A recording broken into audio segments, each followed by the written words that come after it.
La gestion des stocks, donc pour l'entreprise commerciale, c'est-à-dire le cas 1, se présente comme suit. Donc, il y a deux grands types de stocks. Donc, ce qui est représenté pour moi en rouge ici, c'est géré automatiquement par les logiciels. Donc, le stock réel, c'est celui que vous voyez en magasin ou en dépôt. C'est celui qui est ressorti également à l'inventaire.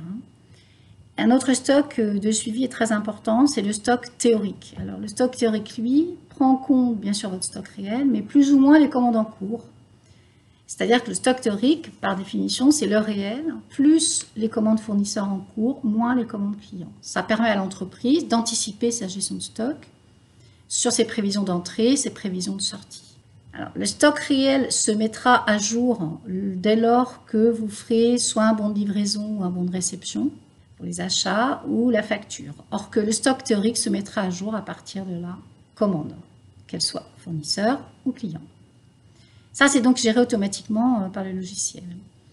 Les autres types de stocks de suivi qui sont gérés grâce à des informations que vous pouvez rajouter dans la fiche article comme stock minimum ou stock maximum pour l'article, permettent d'avoir dans le premier cas un état de réappro, un état de réapprovisionnement, c'est-à-dire connaître les articles qui doivent être recommandés rapidement aux fournisseurs puisqu'on va être rapidement en rupture de stock.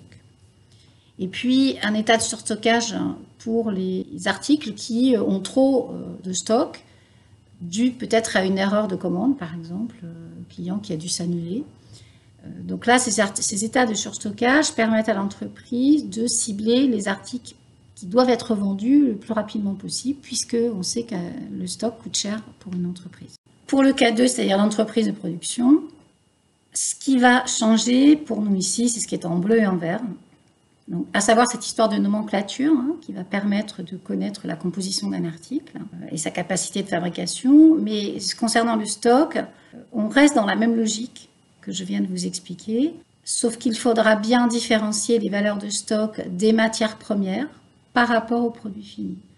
Donc c'est encore une fois le logiciel qui va gérer ça correctement parce qu'il est paramétré pour cela.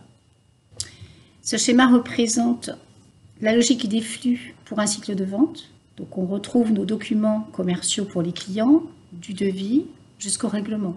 On constate ici que c'est à la commande que le stock théorique se mettra à jour. Et ce sera soit le BL, soit la facture, ça ne peut pas être les deux évidemment, mais qui mettront à jour le stock réel, donc lorsqu'ils seront validés. Donc si je fais un BL et que je le valide, ça met à jour le stock réel. À la facture, il ne se passera rien puisque le stock réel aura déjà fait sa mise à jour. Si par contre il n'y a pas de BL, c'est la facture qui prendra le relais. Voilà, un BL peut être fait sans commande, une facture sans BL et un avoir sans facture. Ça reste un système qui est assez ouvert.